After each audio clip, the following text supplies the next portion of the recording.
નમસ્તે વિદ્યાર્થી મિત્રો, ધોરણ 11 કોમર્સ વિષય વાણિજ્ય વ્યવસ્થા લેક્ચર નંબર 4માં આપનું હાર્દિક સ્વાગત કરું છું. આના અગાઉના લેક્ચરમાં આપણે ભણી ગયા ધંધો, વ્યવસાય અને રોજગારનો તફાવત. ત્યાર પછીનો આપણો મુદ્દો છે ધંધાકીય પ્રવૃત્તિઓનું વર્ગીકરણ. તો ધંધાની અંદર જે પ્રવૃત્તિઓ કરવાની છે તે પ્રવૃત્તિઓને 3 ભાગમાં વહેંચી છે. એટલે કે પહેલો ભાગ વેપાર, બીજો ભાગ વાણિજ્ય અને ત્રીજામાં છે ઉદ્યોગ. તો વેપાર કે જેની અંદર વસ્તુના બદલામાં વસ્તુ અથવા તો નાણાંના બદલામાં વસ્તુનો વિનિમય થાય છે. ત્યારબાદ વાણિજ્ય કે જેમાં વેપારને સહાયક સેવાઓ જેની અંદર સંદેશા વ્યવહાર, વાહન વ્યવહાર વગેરેનો સમાવેશ થાય છે. અને ઉદ્યોગ કે જેમાં કાચા માલ પર પ્રક્રિયા કરીને તેને વપરાશ યોગ્ય બનાવવામાં આવે છે. તો આ જે 3 પ્રકાર પાડ્યા છે ધંધાકીય પ્રવૃત્તિઓના વર્ગીકરણમાં, તેને આપણે સ્ટેપ બાય સ્ટેપ એક પ્રકાર આપણે સમજીએ. તો પહેલો પ્રકાર છે આપણો વેપાર.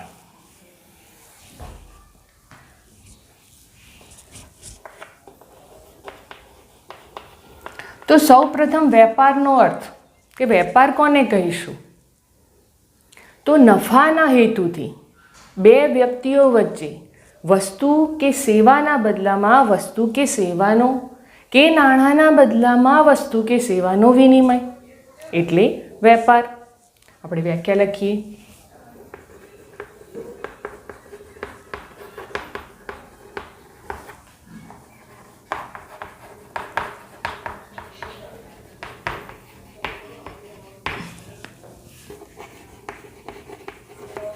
વસ્તુ કે સેવાના બદલામાં વસ્તુ કે સેવા અથવા નાણાંના બદલામાં વસ્તુ કે સેવાનો વિનિમય એટલે વેપાર એક વિનિમય છે. સમજીએ આપણે વ્યાખ્યા કે નફાના હેતુથી વેપાર છે ધંધાકીય પ્રવૃત્તિઓનો એક પ્રકાર છે કે જેની અંદર મુખ્ય હેતુ નફાનો હોય છે. તો નફાના હેતુથી બે વ્યક્તિઓ વચ્ચે, કોઈ પણ બે વ્યક્તિ હોય, ગ્રાહક હોય, ઉત્પાદક હોય કે જથ્થાબંધ વેપારી હોય, છૂટક વેપારી હોય, તે કોઈ પણ બે વ્યક્તિઓ વચ્ચે વસ્તુ કે સેવાના બદલામાં વસ્તુ કે સેવા અથવા નાણાંના બદલામાં વસ્તુ કે સેવાનો વિનિમય એટલે વસ્તુ કે સેવાના બદલામાં વસ્તુ કે સેવા મળશે અથવા તો નાણાંના બદલામાં વસ્તુ કે સેવા મળશે કે જેનો વિનિમય છે એટલે આપણે તેને શું કહીશું? વેપાર. તો વેપારની કેટલીક લાક્ષણિકતાઓની પણ આપણે ચર્ચા કરીએ કે વેપારની અંદર કયા લક્ષણો રહેલા છે. તો વેપાર એક આર્થિક પ્રવૃત્તિ છે તેનું પહેલું લક્ષણ તો થશે. તે સિવાય વિનિમય એટલે કે વેપાર એક વિનિમયની પ્રક્રિયા છે કે જેની અંદર બે પક્ષકારો હોય છે, એક ખરીદનાર હોય, બીજો વેચનાર હોય. બીજું કે ધંધો એક કાયદેસરની પ્રવૃત્તિ છે. હવે ધંધાકીય પ્રવૃત્તિનો જ એક ભાગ છે વેપાર, તો વેપાર પણ શું બનશે? એક કાયદેસરની પ્રવૃત્તિ થશે. તે સિવાય વસ્તુ કે સેવાનું મૂલ્ય શેમાં આંકવામાં આવે છે? નાણાંમાં આંકવામાં આવે છે. ત્યારબાદ વસ્તુના અવેજની અંદર વસ્તુ પણ આપવામાં આવે કે સેવા પણ આપવામાં. વિદ્યાર્થી મિત્રો, વેપારના લક્ષણો આપણે જોઈએ તો પ્રથમ લક્ષણ છે વેપાર એ આર્થિક પ્રવૃત્તિ છે, ધંધા સાથે સંકળાયેલી છે. એટલે ધંધો એક આર્થિક પ્રવૃત્તિ છે, માટે વેપાર પણ આર્થિક પ્રવૃત્તિ કહી શકાય. વેપારમાં બે પક્ષકારો હોય છે, એક ખરીદનાર અને બીજો વેચનાર એટલે બે પક્ષકારો. વેપાર માટે વિનિમય અનિવાર્ય છે. વિનિમય એટલે વસ્તુ કે સેવાના બદલામાં વસ્તુ કે સેવા અથવા તો નાણાંના બદલામાં વસ્તુ કે સેવાનો વિનિમય છે. એટલે વિનિમય તો ફરજિયાત છે, વિનિમય અનિવાર્ય છે. માલિકીની ફેરબદલી થાય છે, એટલે કે વસ્તુ જે એક માલિકની હોય છે, દાખલા તરીકે વેચનાર વ્યક્તિ પાસે કોઈ વસ્તુ હોય અને ખરીદનાર તેને ખરીદે છે, તો શું થશે? માલિકીની ફેરબદલી, એટલે વસ્તુ ખરીદનાર પાસે આવશે અને ખરીદનાર પાસે જે નાણાં હશે તે વેચનાર પાસે આવશે, એટલે કે નાણાંની અને વસ્તુની ફેરબદલી થશે, માટે માલિકીની ફેરબદલી કહી શકાય. વસ્તુના અવેજમાં વસ્તુ કે નાણાંની ચૂકવણી થાય છે, એટલે કે વસ્તુ સામે વસ્તુ આપવાની અથવા તો વસ્તુ સામે નાણાંની ચૂકવણી કરવામાં આવે છે. વેપાર એ સતત ચાલતી પ્રવૃત્તિ છે, સતત ચાલે છે પ્રવૃત્તિ, તે પ્રવૃત્તિ અટકતી હોતી નથી, કારણ કે માનવીની જરૂરિયાતો દિવસે ને દિવસે વધતી જાય છે, ખરીદ વેચાણ થવાનું છે, માટે વેપાર એ સતત ચાલતી પ્રવૃત્તિ કહી શકાય. કાયદેસરની પ્રવૃત્તિ, આપણે ધંધાની વ્યાખ્યામાં જોયું હતું કે ધંધો નફાના હેતુથી કોઈ કાયદેસરની પ્રવૃત્તિ માટે કરવામાં આવે છે, એટલે કાયદેસરની પ્રવૃત્તિ છે. વસ્તુ કે સેવાનું મૂલ્ય નાણાંમાં નક્કી થાય છે, એટલે કે વસ્તુ ખરીદો તો પણ તમારે પૈસા ચૂકવવાના છે, તમે સેવા ખરીદો છો, આપણે એક્ઝામ્પલ જોયું કે બસમાં મુસાફરી કરીએ તો બસની અંદર આપણે ટિકિટ લઈએ એટલે કે નાણાંની ચૂકવણી કરીએ, બસમાં મુસાફરી કરીએ એટલે કે સેવા પ્રાપ્ત કરીએ, તો વસ્તુ કે સેવાનું મૂલ્ય નાણાંમાં નક્કી થાય છે. આ હતા વેપારના લક્ષણો. ત્યારબાદ જોઈએ આપણે વેપારના પ્રકાર, કે વેપાર કયા કયા પ્રકારે કરવામાં આવે છે. તો વેપાર બે પ્રકારે થાય છે, એક આંતરિક વેપાર અને બીજો આંતરરાષ્ટ્રીય વેપાર. એક આંતરિક વેપાર અને નંબર 2 આંતરરાષ્ટ્રીય વેપાર.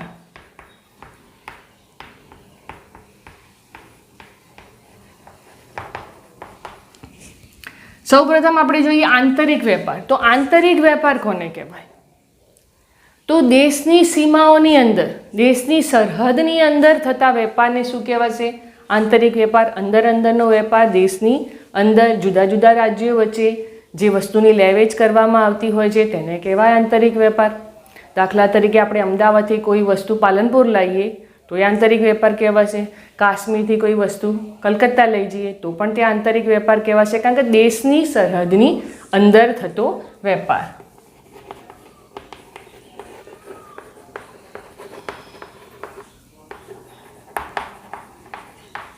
અંદરનો વેપાર એટલે આંતરિક વેપાર. હવે જે આંતરિક વેપાર છે તેના પણ બે પ્રકાર છે, એટલે કે એક જથ્થાબંધ વેપાર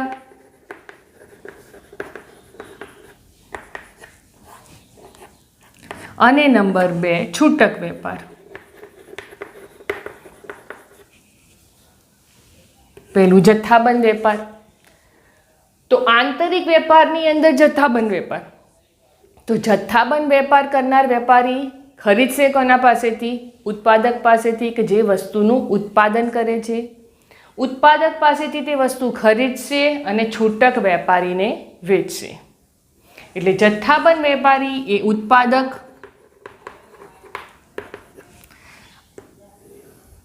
અને ત્યારબાદ છૂટક વેપાર, આ બંને વચ્ચેની કડી કહેવાશે. કે ઉત્પાદક પાસેથી માલ ખરીદે છે, છૂટક વેપારીને જેમની જરૂરિયાત છે તે પ્રમાણે વેચે છે. એટલે જથ્થાબંધ વેપારી એ ઉત્પાદક અને છૂટક વેપારી વચ્ચેની કડી કહેવાશે. હવે નંબર 2 ની અંદર છૂટક વેપાર. છૂટક વેપારી શું કરશે? જથ્થાબંધ વેપારી પાસેથી ખરીદશે, વેચશે કોને? ગ્રાહક. ગ્રાહકની જ્યારે પણ જરૂરિયાત છે ત્યારે ગ્રાહકને તેનું વેચાણ કરશે. એટલે છૂટક વેપારી છે કોના વચ્ચેની કડી થશે? જથ્થાબંધ વેપારી અને ગ્રાહક વચ્ચેની કડી થશે છૂટક વેપારી. ફરીથી જોઈએ, ઉત્પાદક અને છૂટક વેપારી વચ્ચેની કડી જથ્થાબંધ વેપારી, અને જથ્થાબંધ વેપાર અને ગ્રાહક વચ્ચેની કડી કોણ થશે? છૂટક વેપારી. આ આંતરિક વેપારના બે પ્રકાર, એક જથ્થાબંધ વેપાર અને બીજો છૂટક વેપાર. હવે જોઈએ આપણે આંતરરાષ્ટ્રીય વેપાર. તો જેમ આંતરિક વેપાર દેશની સરહદની અંદર થતો વેપાર છે, કે દેશના જુદા જુદા રાજ્યો વચ્ચે વસ્તુની લેવેચ કરવામાં આવે છે, તે જ રીતે આંતરરાષ્ટ્રીય વેપાર તો દેશની સરહદની બહાર, દેશની સીમાની બહાર. દેશની સરહદની બહાર થતો વેપાર. સરહદની બહાર એટલે કે જાપાનથી કોઈ વસ્તુ ભારતમાં લાવવામાં આવે, ભારતમાંથી કોઈ વસ્તુ અમેરિકા મોકલવામાં આવે, તો એ જે વેપાર છે એ વેપાર કેવો થશે? આંતરરાષ્ટ્રીય વેપાર. હવે આંતરરાષ્ટ્રીય વેપાર છે તેના 3 પ્રકાર છે. એક આયાત, બીજું નિકાસ અને ત્રીજું પુનઃ નિકાસ. આયાત એટલે કોઈ દેશમાંથી વસ્તુ લાવવામાં આવે એટલે આયાત. નિકાસ ભારતમાંથી અન્ય દેશમાં કોઈ વસ્તુ મોકલવામાં આવે ત્યારે નિકાસ. અને પુનઃ નિકાસ ફરીથી એની નિકાસ કરવામાં આવતી હોય છે કે એક દેશમાંથી વસ્તુ લાવવામાં આવે, તેને બંદર પર સંગ્રહ કરવામાં આવે, ત્યારબાદ એની નિકાસ કરવામાં આવે એટલે કે પુનઃ નિકાસ.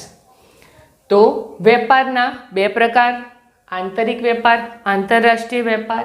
આંતરિક વેપારના 2 પ્રકાર, જથ્થાબંધ વેપાર, છૂટક વેપાર. ત્યારબાદ આંતરરાષ્ટ્રીય વેપાર, દેશની સરહદની બહાર થતો વેપાર, જેના 3 પ્રકાર, આયાત વેપાર, નિકાસ વેપાર અને પુનઃ નિકાસ. તો આ હતું આપણે વેપાર વિશેની માહિતી પ્રાપ્ત કરી. હવે આના પછી ધંધાકીય પ્રવૃત્તિઓના વર્ગીકરણમાં બીજો પ્રકાર વાણિજ્ય, તેની માહિતી પ્રાપ્ત કરીએ.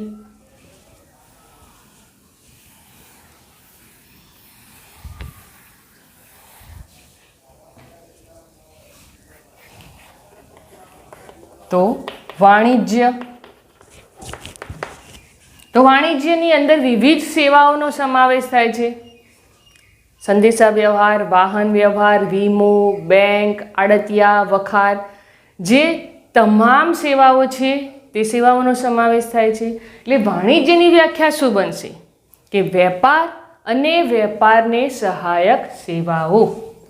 વાણિજ્યનો અર્થ વેપાર અને વેપારને સહાયક સેવાઓ.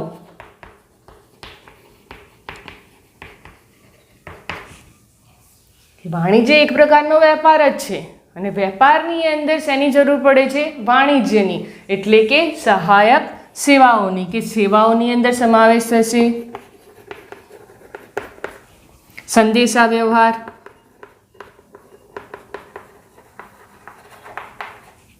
વાહન વ્યવહાર, આડતિયા જે વસ્તુ મોકલવામાં મદદરૂપ થતા હોય છે,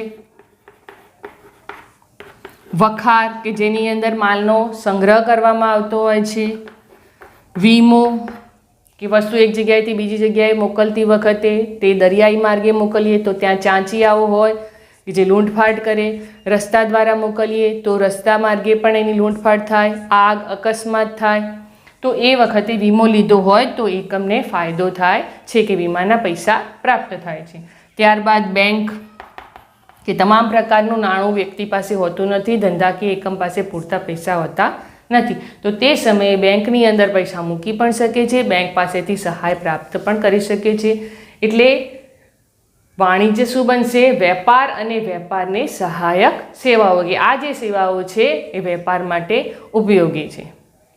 હવે આપણે વાણિજ્યની લાક્ષણિકતાઓની ચર્ચા કરીએ. તો વાણિજ્ય પણ એક આર્થિક પ્રવૃત્તિ જ કહી શકાય.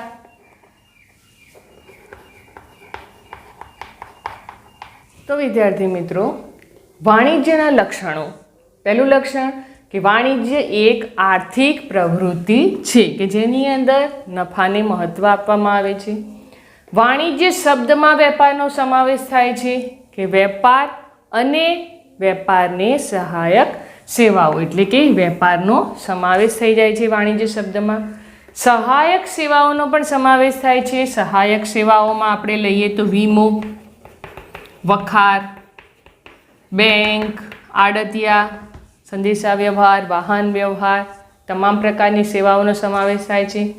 વસ્તુના સ્થળ અને સમય ઉપયોગિતામાં વધારો કરે છે, એટલે કે જે વસ્તુ એક જગ્યાએથી બીજી જગ્યાએ મોકલવાની છે તેની અંદર એક સ્થળ છે, બીજા સ્થળે વસ્તુ મોકલવાની છે, તો એના માટે પણ વાહન વ્યવહાર ઉપયોગી છે, એ સહાયક સેવા છે. સમય ઉપયોગિતામાં વધારો કરે છે, ઝડપી મોકલી શકાય છે.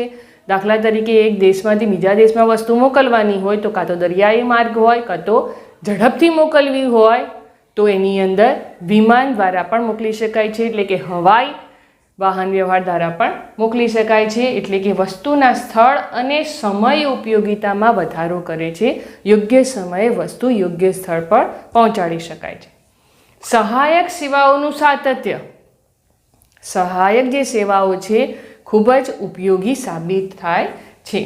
સહાયક સેવા યોગ્ય કિંમતે મળે, એટલે જે પણ ધંધાકીય વ્યક્તિ છે તે વ્યક્તિને જે સહાયક સેવા જરૂરી છે, કે બેંકની અંદર નાણાં જોઈએ છે, વીમો ઉતરાવો છે, કોઈ વખારની જરૂરિયાત છે, તો એ જે સેવા છે તે યોગ્ય કિંમતે મળશે તો સામે તે વ્યાજબી કિંમતે વસ્તુ પૂરી પાડી શકશે. કોને? ગ્રાહકને. ગ્રાહકને જે વસ્તુ વેચવાની છે તેની કિંમતે કેવી લગાવી શકશે? વ્યાજબી. કારણ કે તેને આગળ ફાયદો થાય છે. સહાયક સેવા એને વ્યાજબી કિંમતે મળે છે તો સામે તે ગ્રાહકને પણ ફાયદો કરી આપે છે, ગ્રાહકને પણ વ્યાજબી કિંમતે વસ્તુ પૂરી પાડે છે. તો આ હતા લક્ષણો વાણિજ્યના. કેટલીક વાર વેપાર અને વાણિજ્યનો તફાવત પણ પૂછાતો હોય છે, તો આપણે તફાવતની ચર્ચા કરીએ.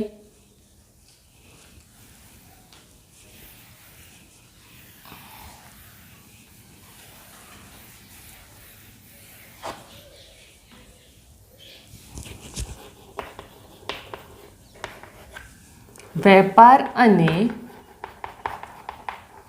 વાણિજ્યનું તફાવત. આપણે મુદ્દા લખીએ કે પહેલાં તો તફાવતની અંદર આવશે તેનો અર્થ. તો વેપારનો અર્થ નાણાંના બદલામાં વસ્તુ કે સેવા, અથવા તો વસ્તુ કે સેવાના બદલામાં વસ્તુ કે સેવાનો વિનિમય, એટલે વેપાર. વાણિજ્ય, તો વાણિજ્યની અંદર વેપારને સહાયક સેવાઓનો સમાવેશ થાય છે, કે વાણિજ્ય એટલે વેપાર અને વેપારને સહાયક સેવાઓ, તે તેનો અર્થ થશે. ત્યારબાદ તેનું કાર્યક્ષેત્ર. તો વેપારનું કાર્યક્ષેત્ર કેવું છે? વેપારનું કાર્યક્ષેત્ર મર્યાદિત છે, જ્યારે વાણિજ્યનું કાર્યક્ષેત્ર એ વિશાળ છે, કારણ કે તેની અંદર શેનો સમાવેશ થાય છે? વેપાર અને વેપારની સહાયક સેવાઓ, એટલે તેનું કાર્યક્ષેત્ર કેવું છે? વિશાળ છે. ત્યારબાદ પક્ષકારો. ત્રીજો મુદ્દો છે પક્ષકારો.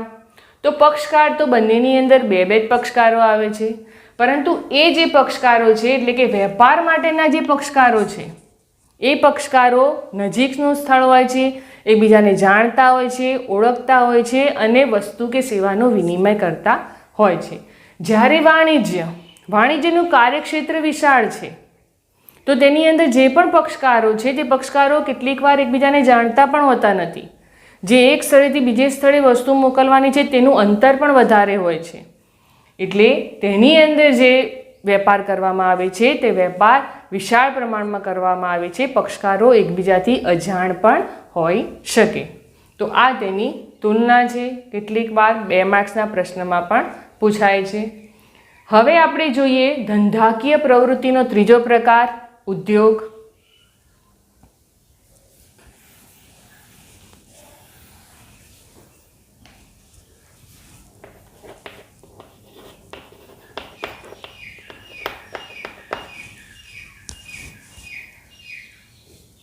તો ઉદ્યોગનો અર્થ શું થશે?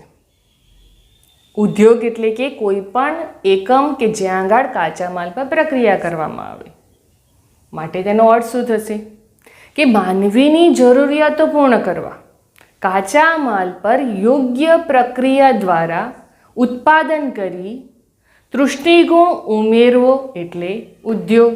આપણે તેની વ્યાખ્યા લખીએ તો વિદ્યાર્થી મિત્રો, ઉદ્યોગનો અર્થ શું થશે? કે માનવ જરૂરિયાતો સંતોષવા, લોકોની જરૂરિયાતો સંતોષવા માટે કાચા માલ પર, જે કાચો માલ છે તેના પર વિવિધ પ્રક્રિયાઓ દ્વારા ઉત્પાદન કરી તૃષ્ટિગુણ ઉમેરવાની પ્રક્રિયા એટલે ઉદ્યોગ. કે વિવિધ પ્રક્રિયાઓ દ્વારા ઉત્પાદન કરવામાં આવે છે અને ઉત્પાદન કર્યા બાદ તૃષ્ટિગુણ ઉમેરવામાં આવે છે, એટલે કે વ્યક્તિને સંતોષ થાય તેવી વસ્તુ બનાવવાની છે, તો તેને કહેવાય છે ઉદ્યોગ. તો આનું આપણે એક્ઝામ્પલ લઈએ તો ઉદાહરણ તરીકે લઈએ તો લાકડામાંથી શું બનશે? ફર્નિચર બનશે.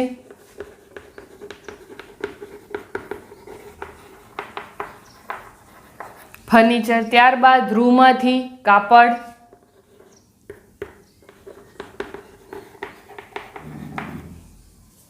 તો આ શું થાય છે? ઉદ્યોગ દ્વારા કે કાચો માલ છે લાકડું, તેમાંથી ફર્નિચર બને છે એટલે વ્યક્તિની જરૂરિયાત પૂર્ણ થાય છે ઉદ્યોગ દ્વારા.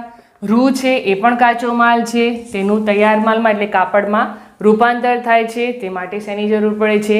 ઉદ્યોગની જરૂર પડે છે. તો જે ઉદ્યોગ છે એના પણ 3 પ્રકાર છે, તેની આપણે ચર્ચા કરીએ.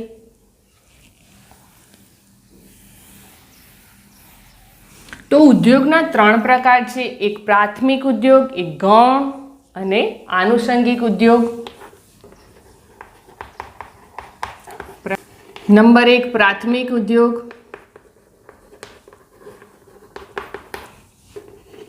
2 ગૌણ ઉદ્યોગ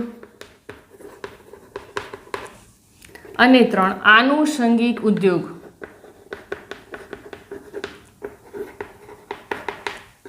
આનુષંગિક ઉદ્યોગ. તો આ 3 પ્રકારો છે ઉદ્યોગના 1 માર્કના પ્રશ્નમાં પૂછાય છે કે ઉદ્યોગના પ્રકારો જણાવો. તો પ્રાથમિક ઉદ્યોગ, ગૌણ ઉદ્યોગ અને આનુષંગિક ઉદ્યોગ. આપણે પહેલું લઈએ આપણે પ્રાથમિક ઉદ્યોગ. તો પ્રાથમિક ઉદ્યોગ આપણે કોને કહીશું? કે જે કુદરત પાસેથી આપણને મળે છે. તો શું મળે છે? એક જમીન, સમુદ્ર અને હવા. સમુદ્ર એટલે કે પાણી. તો જમીન, પાણી અને હવા આપણને કુદરત તરફથી મળે છે. તો જે જમીન મળે છે તેની પર આપણે ખેતી કરી શકીએ છીએ, ઢોર ઢાંખરને પાળી શકીએ છીએ, તે દ્વારા આપણે આપણી જરૂરિયાતો પૂર્ણ કરી શકીએ છીએ. ત્યારબાદ સમુદ્ર. તો સમુદ્રની અંદર મત્સ્ય ઉદ્યોગ કરી શકાય છે, તેના દ્વારા જરૂરિયાત પૂર્ણ થાય છે, નાણું પ્રાપ્ત થાય છે. ત્યારબાદ હવા. તો કેટલીક જગ્યાએ વિન્ડ ફાર્મ હોય છે કે જ્યાં પવનચક્કી મૂકવામાં આવે છે, પવનચક્કી દ્વારા વિદ્યુત ઉત્પન્ન કરવામાં આવે છે, જરૂરિયાત પૂર્ણ થાય છે. એટલે પ્રાથમિક ઉદ્યોગની અંદર સમાવેશ થશે કુદરત પાસેથી મળેલ વસ્તુઓ કે જમીન, સમુદ્ર અને હવા. એટલે એને કહેવાશે પ્રાથમિક ઉદ્યોગ કે જમીન ઉપર આપણે ખેતી કરી શકીએ છીએ, ઢોર ઢાંકરનો ઉછેર કરી શકીએ છીએ, સમુદ્ર અંદરથી મત્સ્ય પ્રાપ્ત કરીએ છીએ, છીપલા, મોતી, આ તમામ વસ્તુ આપણને પ્રાપ્ત થાય છે. હવા દ્વારા આપણે વિદ્યુત ઉત્પન્ન કરી શકીએ છીએ, જે એક પ્રકારનો પ્રાથમિક ઉદ્યોગોના ઉદાહરણ છે. ત્યારબાદ આપણે લઈએ તો ગૌણ ઉદ્યોગ. તો ગૌણ ઉદ્યોગ કોને કહીશું? તો ગૌણ ઉદ્યોગની અંદર સમાવેશ થાય છે યંત્રો, ટેકનોલોજી.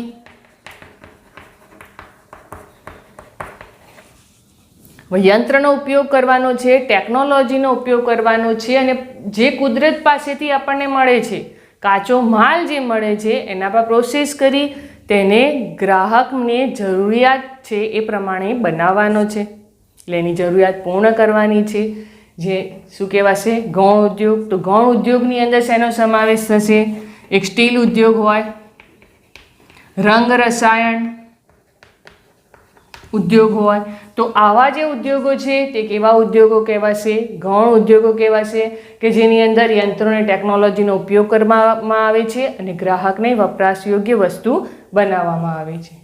તો ત્રીજો પ્રકાર છે આનુષંગિક ઉદ્યોગ. તો આનુષંગિક એટલે પ્રાથમિક અને ગૌણ ઉદ્યોગને પણ સહાય કરે છે. તે ગ્રાહકોની વધુ નજીક હોય છે અને ગ્રાહકોની જરૂરિયાતો પૂર્ણ કરવા માટે તે વસ્તુ પર પ્રોસેસ કરે છે. દાખલા તરીકે ડેરી ઉદ્યોગ, બેકરી, ત્યારબાદ સંદેશા વ્યવહાર, વાહન વ્યવહાર,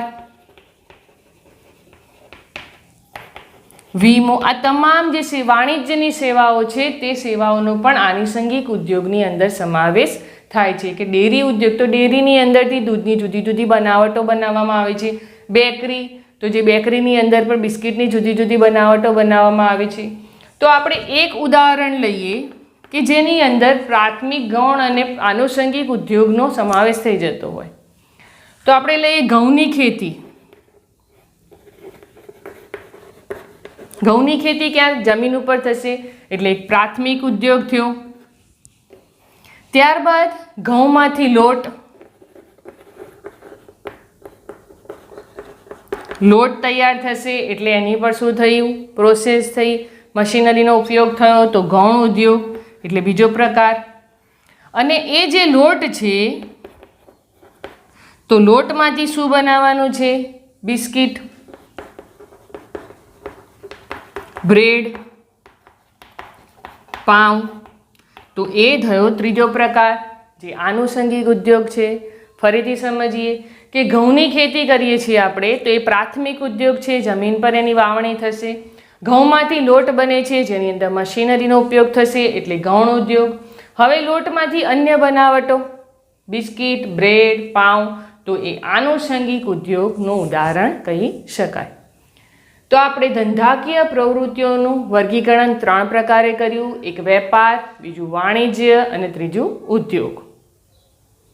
તો વેપારની અંદર જોયું આપણે વસ્તુ કે સેવાના બદલામાં વસ્તુ કે સેવા અથવા તો નાણાંના બદલામાં વસ્તુ કે સેવાનો વિનિમય હતો, તે પણ એક આર્થિક પ્રવૃત્તિ હતી.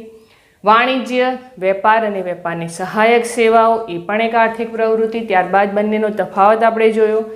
ત્યારબાદ ઉદ્યોગ, જે ત્રીજો પ્રકાર છે. તો ઉદ્યોગની અંદર આપણે એના 3 પ્રકારો જોયા: પ્રાથમિક, ગૌણ અને આનુષંગિક ઉદ્યોગ. તો અહીંયા આપણું પહેલું પ્રકરણ પૂર્ણ થાય છે. ધંધાનું સ્વરૂપ, હેતુ અને કાર્યક્ષેત્ર. પ્રકરણ જે છે એ પુસ્તકમાંથી કમ્પ્લીટ વાંચજો. તેના જે MCQ છે એ MCQ તૈયાર કરજો, પ્રશ્નો તૈયાર કરજો. આના પછીના લેક્ચરમાં પ્રકરણ 2 સાથે ફરી મળીશું. ત્યાં સુધી ઘરે રહો, સેફ રહો.